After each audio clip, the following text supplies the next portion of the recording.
I think I've asked myself this in different words recently, and for my personal answer is for it's very important for me to do what's most fun, that's best for everyone.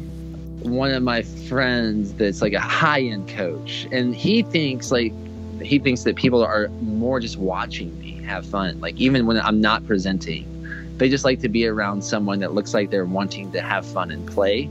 And that's probably because I'm remembering what a kid I am. And even to watch Davina reminds me of that as well. Today I went around and rolled in the sand and slept with Davina on this crazy beach and jumped in some freezing water. And I think these are all me honoring my curious, maybe someone would call it inner child or my spirit. But that is very important to me to do. And I think when I do what's very important to me, even if it doesn't make sense of how that's going to benefit me, it seems to benefit everyone. This is episode 62 of the Ownstream podcast featuring Daniel Eisenman.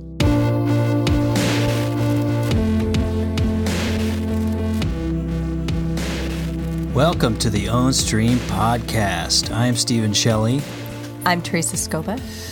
And we are broadcasting from gorgeous Encinitas, California. It's a beautiful day. We've been out much of the morning, and just last night we spoke with Daniel Eisenman, this week's guest, and it's perfect to kind of speak about him within the framework of Southern California, because that's where he at least lived up until most recently. And Daniel's fairly well known to many people based on a video, little kind of, I guess it was Instagram video maybe? I don't know. And now it's on all platforms. It's on Facebook, YouTube. I don't know how it started. It's everywhere, but it's basically him oming to his daughter, helping her sleep. And yeah, she's crying. She's just crying. It's about soothing a crying baby, how to soothe a crying baby. And she's crying, and then he begins to om like really powerfully and long, and like it just keeps going, and then she just stops and goes to sleep. It's the most beautiful. And he talks about it in this interview that he was just trying something, and he was bringing some of himself and his intuition to the moment, and like it just worked, and then it became viral. Like it's not like he planned it that way. Yeah, he sort of describes it as like next thing you knew there was like 1 million views on this video. I think I even saw it or heard about it being on like the Today Show or some very mainstream media shows. But Daniel is so much more than that. I mean, he's obviously a very intuitive, sensitive man who adores his daughter. But his projects, his calling is expressed in so many beautiful ways. And it really kind of zeroes in on this theme of breaking normal. That is his website. He will talk a lot about that. He'll talk a lot about his retreats and this really cool app that he's released, other things he's doing. But really kind of inviting people out of their comfort zones. He calls it fun comfortable. Yeah. There's a lot of little catchy phrases like that in his world, and they come up on this show. But a few months ago, actually I think it was before the holidays, way back in like November, December, we were recording a show up at a friend of ours, Stacey Malkus, who was a former guest on the Ownstream podcast. And I got there a little early, and I had Sophia, I think, with me, yeah, I think I was with Sophia, our daughter, and I started walking around the neighborhood just exploring. And I come up to this house, and there's a mini school bus in front of this house, and it has on the side of the bus, breaking normal. And all of the kind of usual things that would be on there related to school and, break for children, all that sort of stuff, had been reframed and been rewritten. Yeah, so it's like the cool bus. It's the cool bus. Yes, exactly. I'm glad you remembered that. Like things like that have been remade, and I took a picture of it and I put it up on Instagram and immediately found Breaking Normal, and it was Daniel, and tagged him, and he wrote us back, gave us a thumbs up or something, thanked us for sharing his bus, and so we became aware of him then, and it was immediately clear like, oh, this guy's got to be on our show. And so once we came back from Costa Rica, he was on our short list of people to reach out to, and we did, and he was very warm and excited to be a part of the Ownstream podcast. And what ensues is this beautiful description of his life and how he's found his way outside of the box and now serves others to do the same. Yeah, and this idea of fun, comfortable is so great, and because what you really tell about Daniel from the very beginning of this and all throughout is that he is having fun, you know, and that was like, you know, he was going down a mainstream path. He was kind of doing what his parents told him to do and what they thought would make him happy. And he, just along the way, like tested a few things out. He was going to go to med school. And then he was just like, what am I doing? He's like, and he realized he had this idea that he wanted to try to get paid to do what he would pay to do. So like, going out looking for what he enjoyed and what he would have fun doing. And he tested all of these things. He takes us down this wild ride of like his experimentation with that. And then he came to this understanding that he couldn't just be having fun. It was important that he had fun and did something that he believed in that resonated with his values. And then it seems like, the rest of his life and experimentation thus far has been with those concepts and how he can serve others in this way, and that he's like really going through all of his experiences, kind of seeing like, is this fun? Do I enjoy this? And like, is this something that I believe in that serves others? Those seem to be his themes. And it's really beautiful. He's created, like Steven said, these wild workshops that people just have such a great time there at these magnificent places across the world. And this idea of just breaking through your conditioning, the stories you were told, to live the vibrant, enjoyable, exciting life that all of us can live, and that's unique to what your joy is, what your passion is. So just like such a great fit for our show. He's so full of energy, and he's like such a great example of somebody who just like turned away from the mainstream box to do what was truly his. And it seems like his retreats are places where people sort of come together. He met his now wife at a retreat. J.P. Sears, the rather well-known I guess he's a teacher, writer about spiritual matters, but he's also very, very funny. He puts out hysterically funny videos. I'm sure you've seen those. If you haven't, boy, you're in for a treat.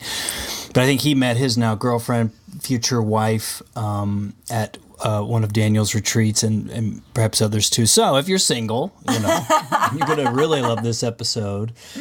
One little technical thing happened around 20 minutes in. Maybe it's a little less than that, 15 minutes. You may notice it, you may not. It's really very minor, but we got cut off in the call because of internet issues, either with our end or his. And when he comes back on in the second clip, the audio quality is a little different. So if you notice at some point when we're talking about Little Debbie snack cakes, the audio quality change right before he starts talking about going raw vegan, that doesn't make you want to listen to this interview. I don't know what will.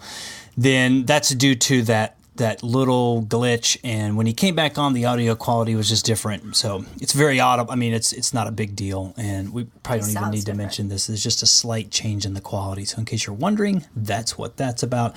Last but not least, we are on Patreon. We do want to talk a little bit about the show and how you can support us, particularly if you're new to the show. We've been doing this for over a year now, year and a quarter. I think I sound like a little kid, like I'm a year and a quarter, a year and a half. But we've been doing this for a while, and we've started a Patreon, ownstream.co/Patreon, where it's up for you can support us in very small donations or larger. Help us continue to create this show. Help us continue to create other media. We have a lot of projects in the works to help kind of chronicle and digest the extraordinary movement of transformation happening across the planet. A lot of video is in the works. We're thinking about that, but we're going to do all these things anyway, but it's a way for you to kind of participate and support us. If that calls to you, if that's sort of exciting to you, this is not an obligation by any means, but we're certainly not taking this down if we don't get to a certain level, but it's a way for you to support us and for us to participate in this wonderful new economy of people who are digesting content to support the creators of that content without any middleman except a small fee taken by Patreon. So we hope you will do that. We hope you'll support us. Again, that's ownstream.co/Patreon, or just go to the Patreon website and find Ownstream there. All right. Enjoy this one. It's a lot of fun. Daniel's a great listen. He's got great energy. I think you're in for a really wonderful ride. We'll be back afterwards to wrap up. Enjoy our talk with Daniel Eisenman.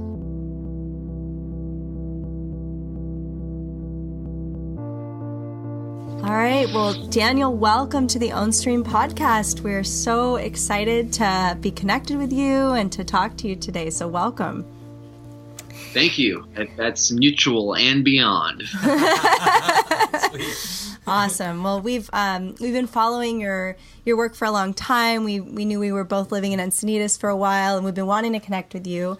We love your message and we love your work. So this is awesome. So, so now I know you do a lot of things, which we'll talk about in this show, but one of the big things you do is you run breaking normal workshops for people where they work to dissolve their conditioning, their societal conditioning, and break free to live empowered lives. And I know that there was a time that you were living like a more of a kind of mainstream life. You studied pre-med, you studied biology and were pre-med, which I had a similar path in college at one point, and you went as far as to take the MCATs. So maybe we can talk a little bit about, your early life and kind of what led you to those decisions to first be on this more kind of mainstream pre-med, possible med school track. Like what did you grow up feeling was normal in your life in terms of your family and your schooling? Like what was normal for you when you were young? Okay. Amazing. Thank you for asking these awesome questions. I'm getting to know myself better by just considering them. Basically, I think what was normal is listening to my parents. Yeah. And like letting them guide my way. Yeah. And then when I broke those rules a lot of times in the past, I got in a lot of trouble. My parents gave me very little rules, which was like, don't do drugs kind of thing. Everything else, and paradoxically now I wonder if they think I talk about how I smoke cannabis in my book and how the roles have reversed. But in a way, long story short, I always followed them. Then I got that, I think, coming to my own and started breaking maybe the wrong rules and paid the consequences. So then I relearned, man, just listen to my parents. And I grew up in a very conservative Christian background, and I still have a strong relationship with Jesus, and in a Christian way, and maybe not a conventional Christian way either. Maybe one of my parents would not necessarily vibe with the same way. So I'm kind of going back and forth between my now reality and my then reality. But what the price of that, trusting my parents, which they're awesome parents, was, but also maybe trusting them with my passion. And I think they wanted me to be like a doctor or a Major League Baseball player, and a good Christian man, and have a family probably nearby where they live. And that I learned maybe it was time for me to break those rules. I wasn't supposed to listen to my parents in that sense, because I kind of went from one end to, I tested both extremes in the sense of not listening to them and listening to them. And I'm finding the middle ground that I can respect my authorities or my preachers or my teachers or my friends or other people's opinions. I can respect them, especially if they're people I am in genuine relationship with. But I definitely don't have to follow their rules or projections. And if I do, that can be it's been shown to be a slippery slope, not only for me, but for a lot of other people I know, of letting constantly parenting ourselves, even if our parents aren't around, what I should do or shouldn't do, or this is how it's supposed to be and this is how it's not supposed to be. And rather than being guided by truly experiencing what's happening. Yeah. So what was normal was just letting my parents / culture guide me in what they thought the best direction was. Well, I'm going to ask you a follow up to that, but I have to ask you, where are you originally from? I was born in Miami, and then kindergarten and college I was living in Georgia. No, I'm from the South, and when people won't hear this in the episode, but when we got on with you said y'all, and I'm like, wow, this guy's from the South. I can't believe it. I'm from North Carolina, so I have the same I can hear a little Southern accent, very slight. People may be able to hear it in my voice too. And so talk a little bit about sort of when your own voice began to, or when your own intuition or your own desires, your own compass, let's say, began to kind of factor into your decisions. And were you, when that began to happen, were you kind of wrapping up high school or college, kind of maybe plot where on the timeline of your life did this maturation of finding your own path begin to emerge? Awesome. Yeah, so I'll go on both sides. I think when I was in my ultimate defiance was I was doing crazy things with cars, like consistently. I got a ticket once for going 106 miles per hour in my mom's car while she was sleeping. And then I ended up flipping her car later down the school bus lane cliff, trying to prove my physics teacher wrong on an equation.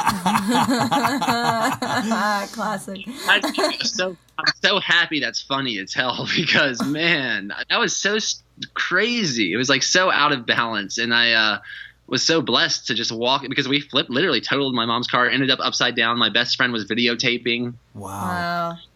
And he that was the part that I got struck when I saw his parents come to get him, and I saw like no one was really hurt except like a few scratches on his hand, maybe from unbuckling the seatbelt and landing on glass, like nothing else. That, like, seeing his parents, I was like, whoa, what the freak am I doing? Like, whoa. It wasn't even as much about me. I just felt like I was invincible. Yeah. So I politely got shown that I wasn't, which I was so thankful for. So thankful. And my parents were not really they had nothing to say. I think they were just so grateful for me. They were a little shocked. But there was consequences of like getting charged with reckless driving. And this is where it gets crazy. I had the first lawyer I went to. He told me, he's like, you're gonna want to tell him like if you sneezed or you like saw a deer. Like he was basically telling me a lie. Mm-hmm. Yeah. And he actually, I remember his fee was $1,000, and he was like, likely we're not gonna win the case because it was like on school. Yeah. And it was just ridiculous. And I told him the truth about we were videotaping it and all that. And he was like, yeah, you want to just focus on that you sneezed or something. And then I went to another lawyer, kind of a second opinion. And this guy was stoked. This guy was like, he's like, oh my gosh. He's like, we're definitely showing the video. He's like, whoa. He's like, y'all are so stupid and so lucky and so smart. This is hilarious. Like, he was so stoked about the case. And he's like, I usually charge $500. I'm going to charge $250. He's like, and I need a lawyer. And we went to law school. We're good. This will be hilarious. And all of a sudden I had these two choices. So like one was like 4 times the cost, literally. And I would say infinitely more than that on like a conscious or spiritual level, potentially. And the other one was just 4 times as cheap, or 4 times as easy price-wise, 4 times as easy, and 4 times as light in my body. And I think at that point I learned, like, wow, whatever the outcome of this case is, I want to be like that. I want to tell the truth and set myself free. And then we did the case, and the guy was right. It was like they all made a joke of me, and like and they gave me like dropped my ticket down to failing to yield left, and it was awesome. Oh Wow. Yeah. And then after that, I think I realized like, well, there's everyone, like I can literally do the same thing in front of 1,000 people, and 500 people might approve that behavior and like love it, and 500 might hate it. That might just be what happens. So I get to tap into my own, like the power of my own choice consistently. And that's when I think I started making choices that I would say are more conscious. Yeah. Wow. So you felt something kind of in your body in that moment, and in your intuition and your senses about kind of what a conscious choice might be, maybe, between those two lawyers. Like, so what happened from there for you? I know that you went to college, and you still, I think, were kind of doing what people were telling you was the right thing to do, right? But how did this then, carry forward from there? I know you took a year off after school to do something. Tell us a little bit about like those next few years of your life, and maybe once you started to decide that you might want your path to look a little different from kind of the normal one. Yeah, man, it was like a stage of courage of me just being myself, because I think I like tapped into this power of my choice. I started functioning from a much more radical place. I actually probably got in more trouble, but just in a much more like defiant, smart kid in the class that's like questioning everything type of way. Mm-hmm. And then I went to college. I still was doing like that. It was very normal, but it felt what was right. I went to college to potentially play baseball, but I didn't. And then I just started doing like what everyone, my roommates / the best people I thought were doing. And most of them were like studying to become a doctor or a lawyer. It's because I went to Emory University. Mm-hmm. So this happened, my social group, who I judged to be probably like the best people to be around, because here I am, I'm ready to be the best. That's what they were doing. And I like went all the way along with it until I took the MCATs, and then they all started applying to medical school and going. That was, I guess, where my choice was like, no, I don't think I can do that. Everyone wants me to do that. I see that, and my parents would love for me to do that. But this might be a time where I'm going to choose not to listen to what my parents want, and choose something like what's even bigger than that, bigger than what one or two people want. And that entailed me like that year off. I just got really kind of obsessed with this question, like, what would I pay to do, and how can I get paid to do it? Yeah. And I started like, I want to go to this concert festival. I want to go like Bonnaroo. Like all my friends, let's do that. And so I would like find a way to get a gig at Bonnaroo, which is mostly like promotions or modeling or brand ambassador work. Super like work that put me in the field of like approaching people in a really fun way, one-on-one, out of a crowd. And I did that we did that for a while. That was so much fun. We did all kinds of crazy jobs. And some of them paid really well. Like I remember getting paid $35 an hour, 40 hours a week to go dress as a male model in the streets and carry a silver platter with a stiletto on it while a big red shoe drove in the city. And I was just there to approach women, look like they would shop at Marshall's, and draw them into the store and like give them a ticket to get free shoes. And it was just like the most radical that is wild things I was paid for. That was probably what I would pay to do, like to hit on older women. That would sound like fun. So I got paid to do it. And we were just doing things like that for a while. And then then we came to that, once again, that like judge decision, that decision in front of the creator, or like being judged in front of the creator. And I realized I wasn't promoting a lot of things I believed in. Actually, I was in complete defiance to them. At one point I was doing a Little Debbie, which is these, do you know what Little Debbie is? I know it like a Little Debbie snack cake, but yeah, that's are you talking about something what else? What is that? Yeah, exactly. The Little Debbie snack cake. We got another great paying gig where we were going to go on a Million Smile mission where we give out free Little Debbies and take a picture with the person that gets a Little Debbie, and then it forms this 1,000,000 picture collage of Little Debbie's face. Oh my God. Oh man. Wow. And we did that for 6 weeks. And while we were doing it, I think we like, I don't think I was as conscious of like watching myself back then, but I was watching all these other people just look not healthy, and this food was not healthy for them. Yeah. Like this was not a good idea to eat these things. Mm-hmm. Especially for the people that we were giving them to, and how many they were taking. And it was like, whoa. And I wasn't working for Little Debbie. I was working for the marketing agency. This marketing agency has probably hit us up because they knew this was like a big paying job and we'd be awesome at it. And we saw it as an offering or something. So in the meantime, we were eating a raw vegan diet. Wow. I think we probably got so sick of seeing sick people eat sick food that maybe we were just like, we have to go. On an unconscious level, now I'm like back reflecting it. But we were experimenting with a raw vegan diet. And actually eating out of dumpsters at some point. At some point we were doing this whole thing where you dive into dumpsters in New York City. It was in New York City. We go to Trader Joe's and they had all this organic food they throw away the night of. And there was in one point we start, and this is where I'm jumping around, but what happened was we stopped doing that job. And we started now.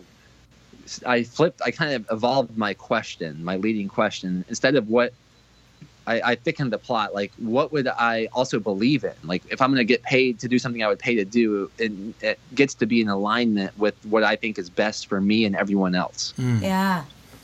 So when I answered that question, then I just started promoting our raw vegan diet, like on YouTube, and my brothers and I did, and we called ourselves the Raw Bras, and we made crazy videos, like about the one that I was telling you about. Like we went to like the local Earth's food store, and they were like throwing maybe like many pounds of like the produce that we wanted to buy because we got so obsessed with like organic, ripe fruit. Mm-hmm. So sometimes it got too ripe for the shelves, they just throw the rest out. Or if it's vegetables, it's similar thing. Vegetables is a different story. But we would just get all this free produce and juice it and make videos about it and like preach the message of raw veganism. And we were like became these like idols in the raw vegan culture. That's great. And then this is a lot. I'm seeing if I can paint the golden thread here. Oh yeah, then we got convicted again. This is now I'm happy you're asking this chronologically because I'm picking up on a pattern here myself. Then we got convicted in the sense that we started becoming famous and like glorified for this behavior we were doing. Very supported by like a lot of people. And we were becoming star. Like, we went to the I think the Woodstock Fruit Festival as, the kind of ambassadors. We're starting to get invited to speak at places. And the more we got to know the people that are like the gurus in this industry, the more I think, especially me, felt I could feel their misalignment. Maybe because I overcame my own so many times. Who knows? But I got to feel theirs, and I got convicted that this diet was not like I was making it a new dogma and making it like the holy grail. And I didn't believe. When I started seeing these people out of alignment, I realized my body. I was physically becoming out of alignment. My testosterone had plummeted. I was getting like skinnier and chubbier at the same time. There was like signs in my body, and I got my testosterone checked, and they were like, "Oh yeah. What are you doing? How did you get this so low?" This is like an 80-year-old man. So I stopped doing that. Now the Raw Bras became about telling the truth. It was like, we ate a raw vegan diet. We thought it was the way. And now we're experimenting with not doing it. Yeah. And there was such a backlash. It was just such a learning process. Wow. Such a backlash. And then we started running retreats on, eating amazing raw foods, telling the truth, and like being in alignment and doing all these crazy exercises around being in alignment in a way. And one of my best friends, he was studying with the author of Radical Honesty, Brad Blanton. My friend's name is Perzan. And Perzan and he would like come in and do all this like crazy, like esoteric philosophies on the truth about truths.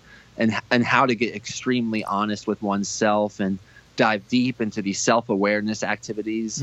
And we made our retreats about that. And then we would take people on adventures, and we would feed them awesome. And we started just this retreat industry off our Raw Bras YouTube page and did that for years. And it evolved. Like my brothers and I don't work together anymore, but kind of doing now our own things. But that took up a big chunk.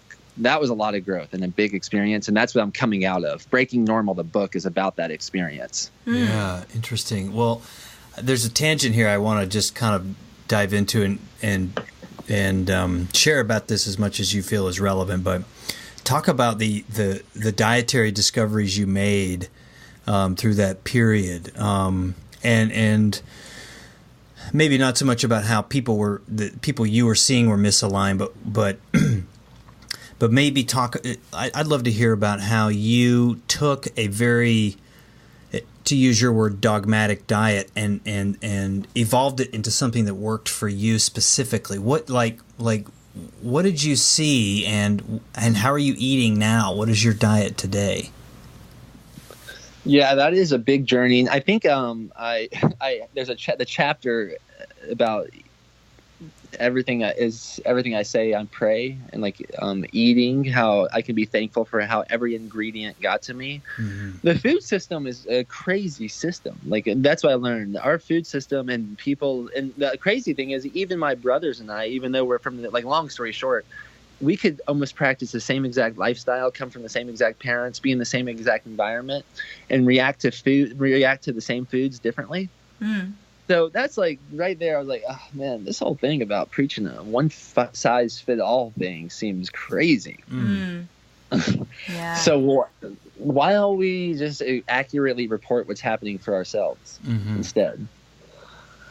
And yeah, that's a big thing. So my diet, then I just basically choose everything I eat. I choose to believe is good for me, or everything I consume, I choose to believe is the best for me. And I'm not good at lying to my, well, maybe in some ways I'm good at seducing myself, but I've practiced that for a long time, and that typically leads me to like in season foods, like eating what would be growing around my environment. So like if I'm in Canada in the summer and the berries are blowing up and off the chain, I'll probably be eating a lot of berries there. And if like they have, if they're, I tend to err on the side as raw or as wild or as organic or as like consciously cooked of in season fruits, vegetables, and meats, and basically not eat that much. I supplement with a lot of things, like whether it's mushroom supplements or lots of water, drink coffee, tea, beer, smoke a little cannabis. I don't eat much. Like eating to me, I only eat when I really need to work out. So if I'm surfing, then I'll eat a lot, and I'll eat for certain purposes. Like if I want to be step into my like warrior mode, and get all testosterone up, then I would like to eat like a raw wild meat, extremely rare, like cooked basically just for bacteria reasons and taste. And like eat a lot of that, like, and then I'll be ready to go to town with Deanna or to a cage match. Who knows? Yeah, right. Or if I'm like in a mode where I'm doing a lot of thinking, a lot of business mode, maybe I want to eat much. Yeah, it makes sense that it goes along with what you're. Yeah, we're hearing from a lot of people how eating less is becoming really important. Just across the board, eating significantly less than what you think you're supposed to eat. I mean, I definitely grew up being preached the Clean Plate Club. Yeah, and it's totally a societal conditioning thing. Like, it's just like, why do we need to eat so much? Like, if you start to listen to yourself, you may not need to eat much at all. At least that's been my experience. And now parenting, it's really interesting to watch what Sophia chooses to eat, and those moments where my own conditioning comes back, and I'm like, oh, Sophia, come on, sure you don't want this? And I think, what am I doing? Like, as a parent, right? You just, I don't know, like, at least that's been my experience. Things come out of my mouth sometimes that I don't even know whose they were, Yeah. Wow, that's such a good recognition. I'm happy you can recognize that. I've caught myself doing that sometimes too. I'm like, what the heck? Is that just like a code? And I'm decoding this now. Yeah. Completely. I'm curious about, you said your own breaking normal experience, basically. So you had that experience with the Little Debbies, and you decided that you wanted to do something you believed in. And I know when you initially decided not to go to med school right away, at least, or maybe not at all, that you wanted to do something big. You said something like that. I want to do something big. Like, what kind of emerged for you over these years? And maybe I'm curious, as a backdrop, your spiritual, the spiritual understanding and progression that was kind of like lying behind this, which seems to be really a strong foundation for you. Like, what did you find to be maybe your, what you believed in, what your purpose was that came out of this work? Yeah. I think I've asked myself this in different words recently, and for my personal answer is it's very important for me to do what's most fun, that's best for everyone. And I've even had like high level coaches, like I guess my friend, I don't know, I don't know who keeps what secret, so I'll just be confidential about them. So I can be public about myself. But I know one of my friends that's like a high end coach, and he thinks like it's all about the retreats. Like he thinks that people are more just watching me have fun. Like even when I'm not presenting, they just like to be around someone that looks like they're wanting to have fun and play. And that's probably because I'm remembering what a kid I am. And even to watch Davina reminds me of that as well. Like reminds me of how important it is for me. Today I went around and rolled in the sand and slept with Davina on this crazy beach and jumped in some freezing water. And I think these are all me honoring my curious, maybe someone would call it inner child or my spirit. But that is very important to me to do. And I think when I do what's very important to me, even if it doesn't make sense of how that's going to benefit me, it seems to benefit everyone. Yeah. So I've built retreats around like this, like rewilding our inner child. Yeah. Let's do that. Like I don't care what it looks like. I don't even know if I'm doing it right. I want to see what it looks like when you do it. Yeah.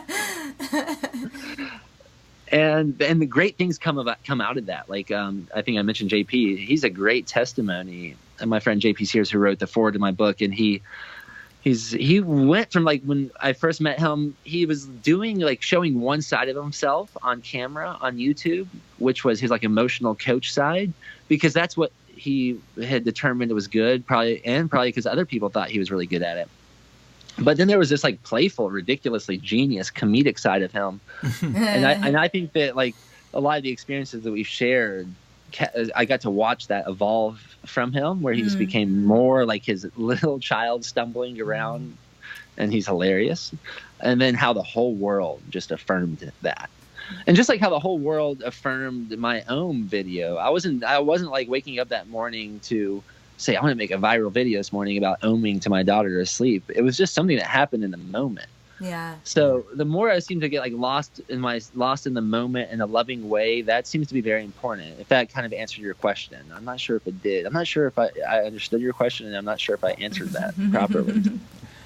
Well, I mean, yeah, I mean, it's. I think you did, in that it sounds like your calling, if you will, that's the word we like to use, but is to, in some way or another, kind of help people break out of whatever normal is for them, and so doing, obviously, you're doing that yourself. And for us, like what we've seen across most of the people we've spoken with, their mission or purpose or calling just naturally translates into serving other people and helping them do the same.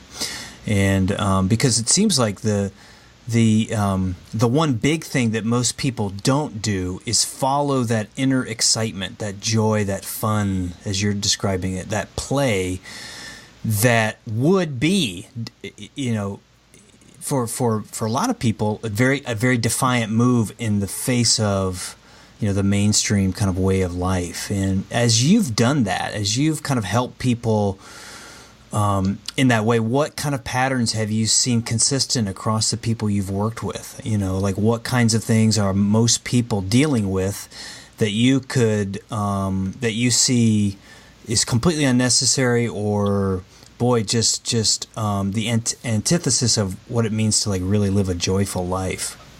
Okay, yeah. I think basically keeping back, like they going from a place of where they're keeping what's most important to themselves secret. Like they're in this heavy hiding place. Yeah. Whether it's conscious or not. Like basically this is if y'all are at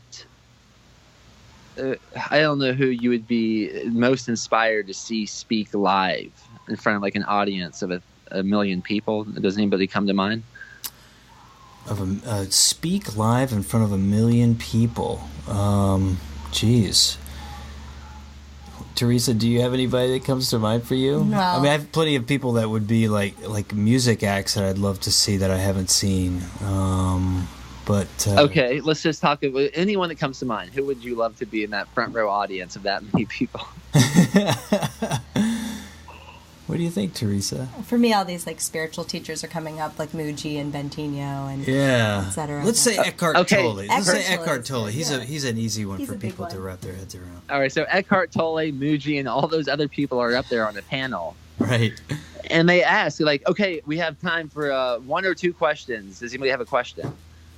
So I imagine the people that come to our retreats are the ones that get so heady or nervous about that in that moment that they would not raise their hand loud and proud. Yeah. Mm-hmm. And then they leave the retreat, they'll raise their hand even if they don't have anything to say, but they want to feel the excitement of taking advantage of this opportunity called life.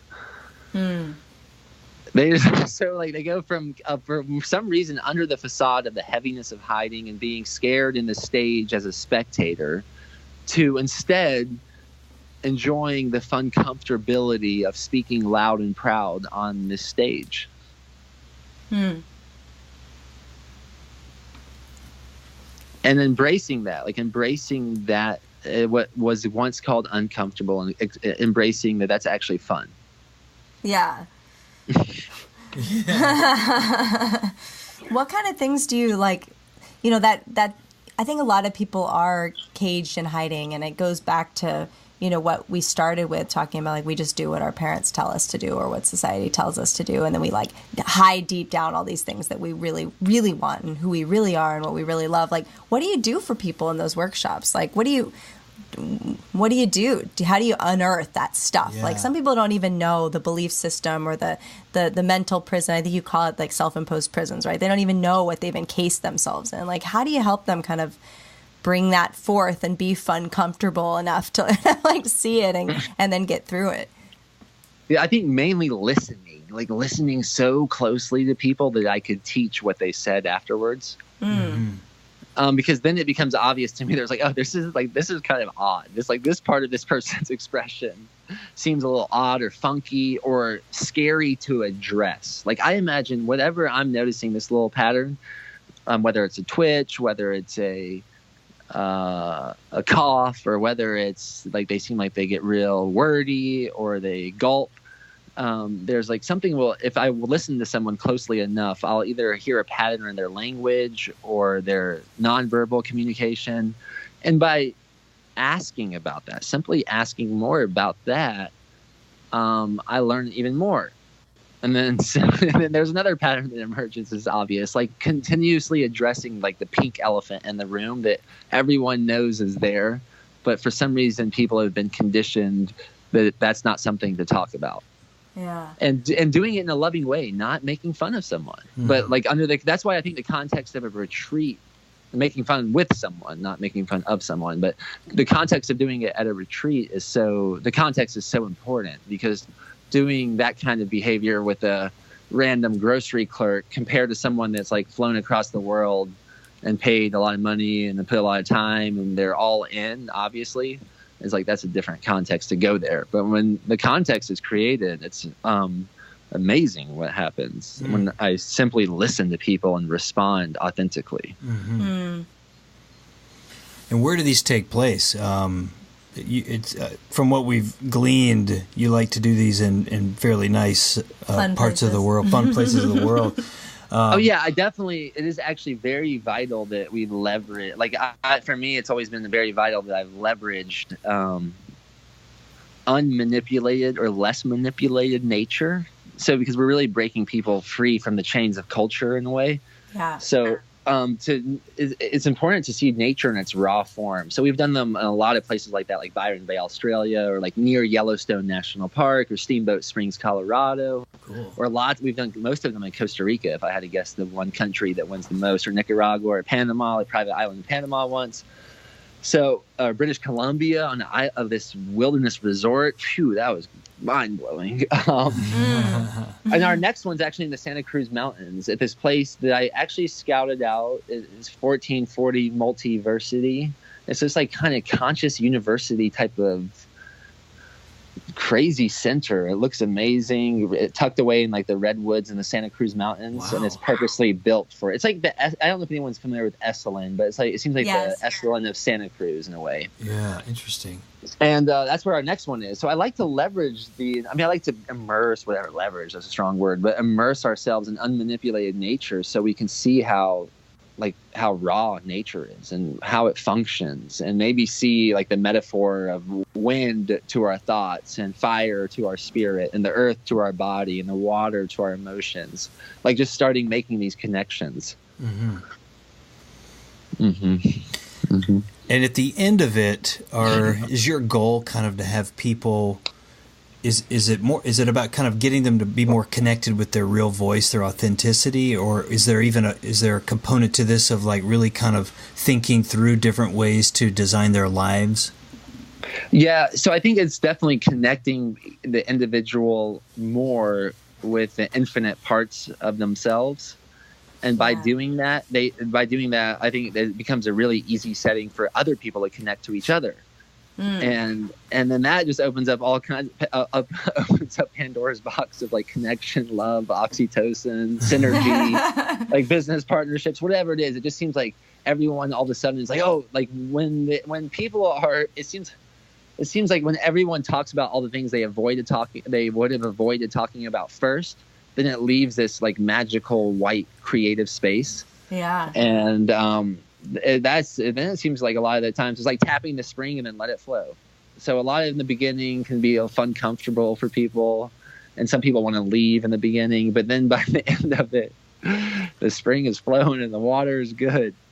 How long are these workshops, play shops? Usually 4 nights. Usually, our next one's 3 nights. But I was even thinking, because we talked about JP, that JP actually met his fiance Amber, and then he proposed to her the next one, and now they're getting married. We're actually kind of all going up in the Santa Cruz area anyways, because they're getting married right after it. Oh wow. So like that kind of, it's just fun to see. Like my friend made a baby last time they were there in the Montana mountains. It's fun to see people, like a group of people that are done with hiding. Yeah.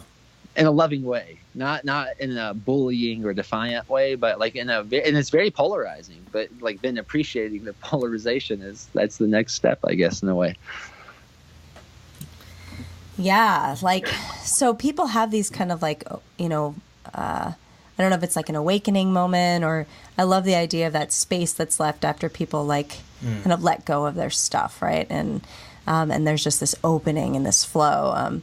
Like what happens? Do people stay connected with you? Do you have an ongoing community? What happens with people after they leave the workshops? Yeah, that's such a cool question too. I mean, I married one of our attendees. People stay connected. We have a baby, the own baby. My brother is dating actually someone that attended the Maui retreat. I have business partners like Frank J and I. We started Tribe Design, and we're working with Tyson. We all met at these retreats. And it's actually it's a great question. I would love for someone to write a book about that, so I knew. I don't actually know. There's just like so many people that stay connected after these events, and I think a lot of them are in relationships or in business partnerships, or just like friends and like acquaintances and go-tos. There's something about, I guess, sharing that experience together that seems to connect them forever. I think you need to become like a priest, and then at the end of each of these, just start marrying people, because that's where it's going. Let's just save some time. It's so funny you say that. That actually, so one of the same girl that came, so there was the same retreat that Deanna came on. Her name is Steph. She came on the same retreat with Deanna for the first time in Albany, and then she just got married to someone else, and they asked me to marry them. So that was funny. That was a recent thing that we did, and it was cool to see. So cool to see. It's like it does seem like some sort of alternate university that people go to find out like this illusion of time that can 4 nights be as impactful as like 4 years? And that's why I love this theme of our next event, the Multiversity in Santa Cruz. Yeah, it has that like time, like Back to the Future type of university feel. Cool. So you had this dream about like, getting paid to do what you would pay to do and believing in it. Like, give us an idea of like what your average, I don't think there is an average day for you now, right? Like what's like kind of a day in your life or a week in your life or a month? Like what's a day? I mean, you already told us what today was like, which sounded pretty awesome.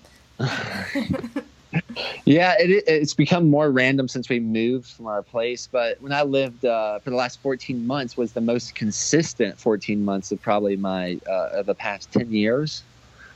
And a lot of that was like waking up and getting in cold water, walking or surfing, getting coffee, and then just finding fun ways like to record myself when I'm feeling creative. Mm-hmm. And then share that, like whatever, and then that also there was a lot revolved around the book. I did these quantum consultations. I'm not sure if you saw them. I said that for the first 111 people that gave me a review on Amazon or Audible, I would just gift them 11 minutes of communication beyond limitation. That's it. So I've done about 104 of them, and just like opening that, those have been such cool conversations. That's opened up a lot for me. Opened up a lot of ideas, just a lot of, I don't know, like staying committed, like coming up with a creative idea and staying committed to it. And that's come in the form of the book, the app. And those are two things I've been really focusing on. And those days are built around me staying in my genius or staying in my flow and like making sure I do that, whether it's through breathing exercises or surfing without a wetsuit or going out and having fun, or like sitting at my computer for hours and just connecting with people, whatever I felt like in the moment, and just staying committed to birthing the book and the app. That's what my days have been like. That's my full-time job in a way. And that is not counting being in complete awe of Davina and watching her and playing with her and making no sense with her, but just loving her. It's just amazing. Amazing watching a child grow, especially since it's mine and Deanna's child. It's like, yeah. I guess y'all can relate. Completely. We want to ask you about being a parent and now kind of what you've learned about being a father since you've become one. But what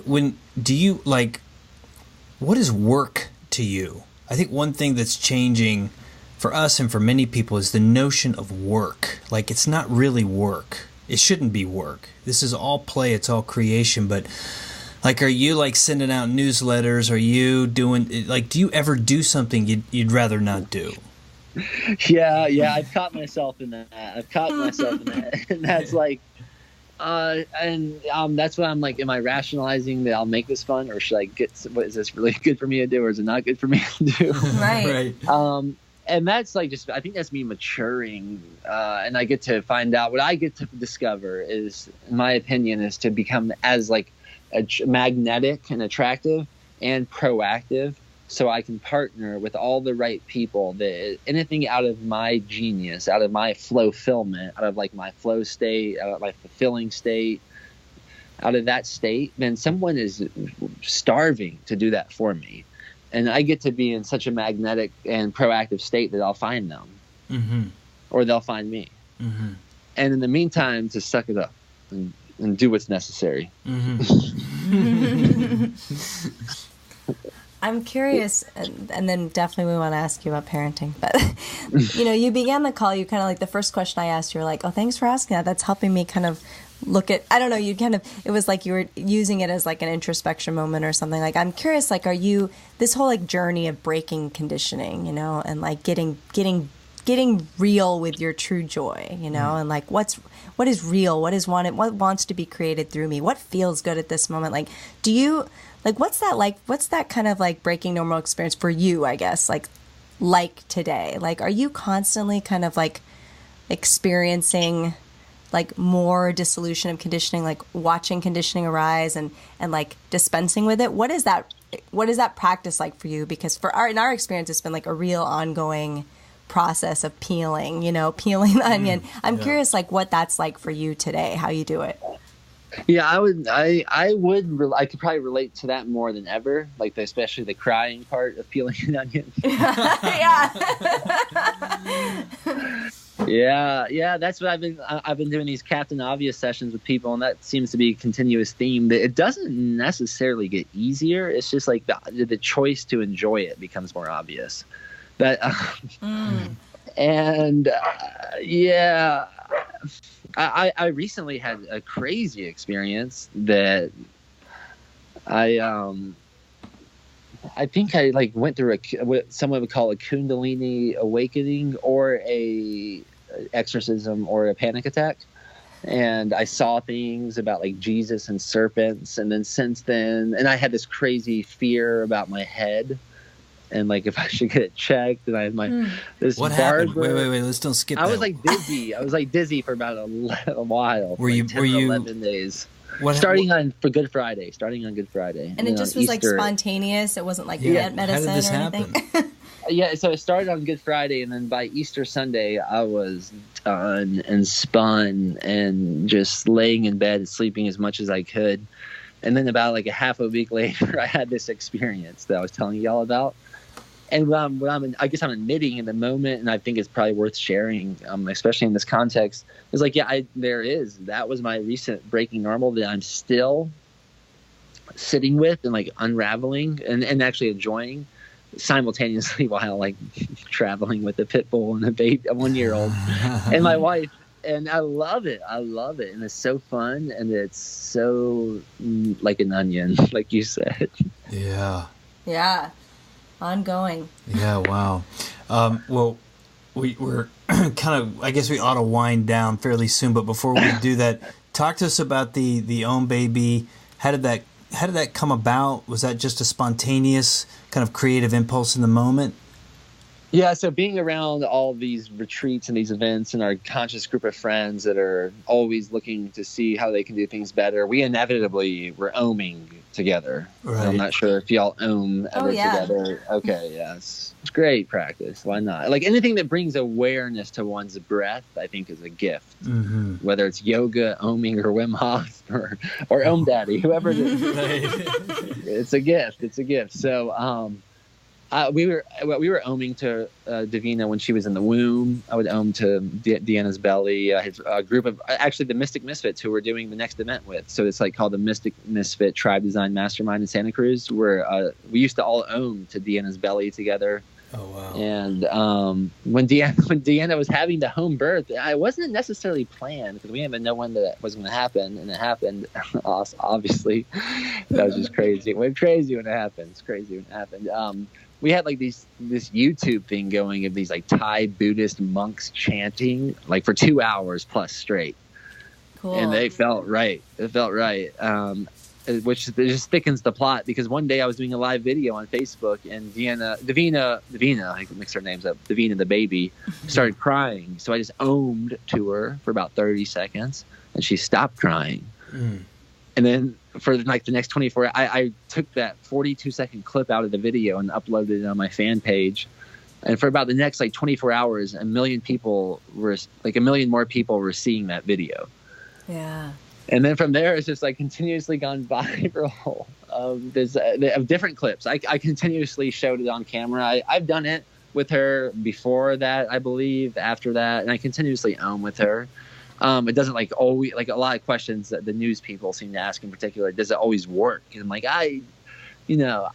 she doesn't always stop crying, but I'm Oming, so that works. Good answer.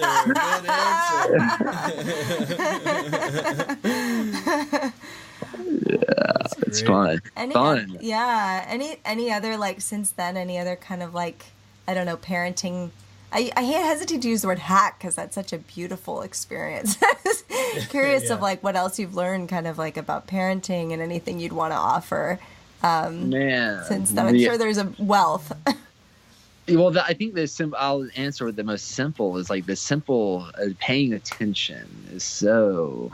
Attention is like that's why I think I've been successful at my retreats because how easy it is for me to realize how important it is for people to feel important. Mm-hmm. Yeah. like I don't speak at people at our events too much. I get more than like I can tell when someone is, I believe would be very benefited by being engaged and like engage them. So it's a very engaging experience, and that's I think the same way I would treat my like Davina. Like I can tell when she's looking for attention. So rather than, and I'm not perfect at this at all, but rather than just like giving her a toy or the phone or something, I can give her attention. And then I can then I've gotten times where I realize she doesn't want attention, but that I think is being dialed into really attending to this miracle that's unfolding, and how thankful I think she wants me to be as attentive to her as I want her to be, but sometimes I might forget. So if I can learn from her, it's quite the connection. I'm very inspired by her. She's such a like I hear we talk about retreats a lot. I mean, what's more valuable than watching Davina grow? For me, I don't know. Yeah. What does it mean to you to be a father? Like, what do you think the father's role is in this day and age?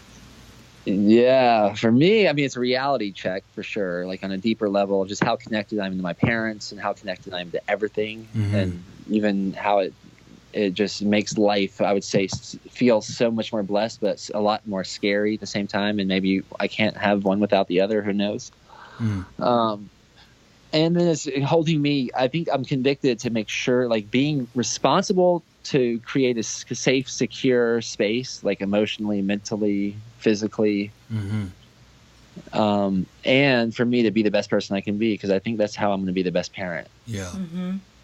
But at the same time, especially right now, Davina is so dependent upon us to make sure she's taken care of, and like sleeping enough, eating enough, like erring on the side of getting enough sunshine, getting in that, like attending, like attention, the right kind of attention, not just like trying to distract her or get someone else to take care of her. And I'm not I know everyone's everywhere they're at.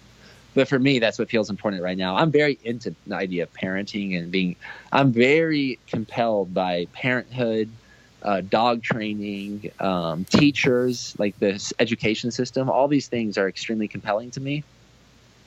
So like, I'm very much enjoying experiencing being a parent. Sweet. Yeah, we could have a podcast with you on like 10,000 different topics. Like, I mean, like that we could just focus on those. There's like a whole depth of questions we want to ask you in all these areas. But I love what you're saying about attention. Like, it so beautifully ties to what you said at the beginning, which is just, we do what our parents told us, and often they have. I feel the same way, that my father had the best dreams for me at heart, but a lot of them were his, and he totally believed those would be the ways that I would find joy in my life. And really what it is about each of our unique, beautiful unfolding, right? Like you're saying about your daughter. It's so, and attention to that, and it sounds like that's the gift you give to people at your retreats too, which is like the best gift that I think we can have, is attention to who we truly are. So it's beautiful. I know we need to wrap up. So I'm going to we have 3 quick questions we ask at the end of every show. Nice. So sounds fun. We'll dive into those. The first is, no, they're not scary. The first is, what resource or resources up to 3? We've changed this. It used to be books, but it feels like there's so many other resources that people really use. So books, videos, an article, an essay, an app.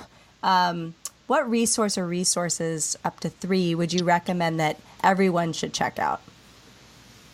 Now, are you talking about like of my own that I'm offering, or anywhere in the whole world? Anywhere in the whole world. We'll get to yours though specifically at the end. Oh, okay. All right. The first one that comes up is Audible. Like audiobooks, basically, and listening to them, like learning that you can learn in new ways. Like you can learn while you're taking a walk. You can listen to the greatest thinkers speak at 2 times the speed while you're swimming, if you have the right headgear. Just like realizing that there's no excuse not to surround yourself with the greatest thinkers of all time when apps like Audible exist. Cool. That would be one. Another one, I would say cold water, like exposing oneself to the environment on purpose in a safe way, but like extreme environments on purpose, like really cold water. Getting sun where the sun typically doesn't shine, like be vulnerable in nature. There's a lot nature and cold water. Does this count as a resource? Yeah, I love it. We love that. That's That's fantastic. That's beautiful. And then you said number 3. You want 3? 3, if three. something comes to mind. Yeah. I would say like the inner guidance system of doing what feels the most exciting. So like I know how I feel scared might be different than how someone else feels scared, or how I feel mad might be different than some people might like getting mad. Maybe some people don't. I would do whatever feels the most exciting, like a little child just celebrating on the playground. When you get that feeling in your heart, to honor that feeling. That's a good guidance system, it seems. Beautiful, yeah. Most important resource we have. Yeah, it's awesome. All right, question number 2.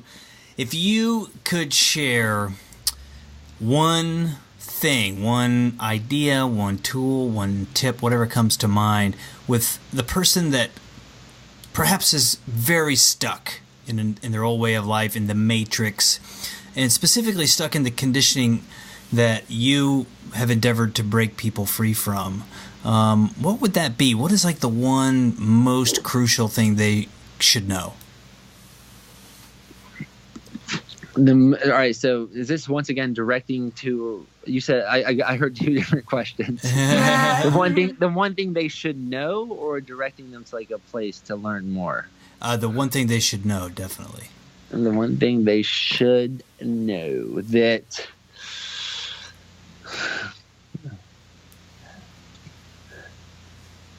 by potentially no one knowing everything.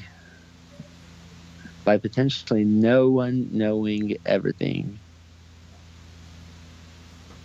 means that maybe no one knows anything. All right. The third question, which kind of follows up on the first answer, actually. But what we think is most important, and what are you most excited about in your life right now? I'm really excited about Davina. Like learning to speak English. It's really fun. It's pretty cool, yeah. Yeah. Because she's speaking languages right now. I don't know what they are. Yes, right. Yeah, it's a previous lifetime, you know what I mean? So I'm very excited about that. And I'm very excited about the app, Breaking Normal app.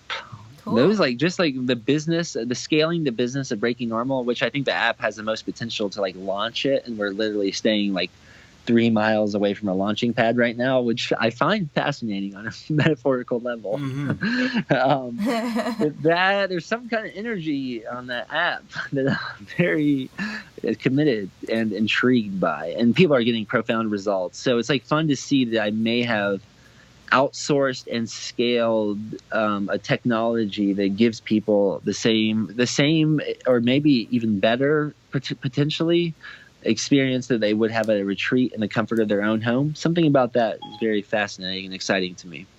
Sounds amazing. It's awesome. Yeah, we'll link to the app, to the book, and your retreat page, of course. But before we let you go, Daniel, tell us where can people connect with you online, and maybe what's coming up next. Maybe talk about the retreat. Maybe if people want to sign up, that folks ought to know about. Awesome. When does this episode go up? Actually, it's going to be this week, so it'll be Thursday. Super perfect. timely. Okay, awesome. I'm stoked about that. This is awesome. I would say breakingnormal.com. That's the best place, and we'll have all the links to it, because our next event is actually, some people might know it as a Tribe Design, but that'll be linked to my page. And we are, the company Tribe Design, which I co-founded with Frank J, is teaming up with the Mystic Misfits in the Santa Cruz Mountains for a mastermind over Memorial Day weekend. And then for anything else, all the things beyond that, depending on when someone listens to this episode, for the book, the app, all that and more, just breakingnormal.com. And do you have I know you have a cool Instagram account, anything like that people ought to know about? Yeah, at Daniel Eisenman. My name is Daniel Eisenman. So it's like Eisenhower, but no Howard and a man instead, EISENMAN. And that's my Instagram and You can also find me on Facebook like that as the Freedom Catalyst. I have a fan page there. Still, this whole social media game changes so fast. It's crazy to talk about it at the present moment. Well, Daniel, this has been so awesome talking to you, and like we're really excited to share your work with other people. Like there's just so much. Super excited about that app too. The idea of bringing what you're bringing in retreats to an app, like that is it's awesome. So again, thanks for your time. Yeah, thank y'all. I definitely learned a lot about myself. I feel like y'all catalyzed a lot of reflection for me. So I believe what you're doing is very important. So thank you. Sweet. Thanks, Daniel. Thanks, man. That's it for this week's Ownstream podcast. Thanks so much for tuning in. We hope you enjoyed this amazing interview with Daniel Eisenman. Be sure to check out the show notes for this episode for links to everything mentioned, including Daniel's Breaking Normal website, the Breaking Normal app and book, social media handles for Daniel, and the other resources we discussed. All of that can be found at ownstream.co/Daniel Eisenman. That's ownstream.co/DANIELEISENMAN. Please sign up for our newly revamped newsletter, News for a New Earth, Tools and Stories for an Enlightened World. Approximately twice per month, we will send out a digest of the latest findings and creations emerging from the vast paradigm shift of awakening happening on the planet. Everything from spiritual breakthroughs to scientific findings about the quantum field and consciousness to the latest in alternative living structures, nutrition and health, cryptocurrency, community building, world travel, and more. Basically, it's the news you actually need. Please sign up at ownstream.co and just click the sign up link in the upper right-hand corner on any page.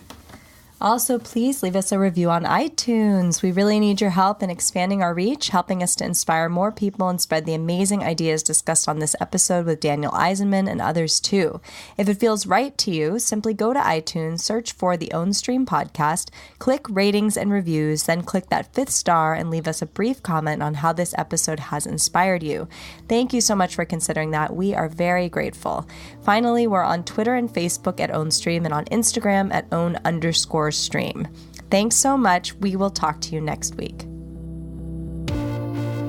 Thanks for listening to the Ownstream podcast. To learn more and connect with us, please visit ownstream.co or follow us on Twitter at Ownstream and Instagram at own_stream.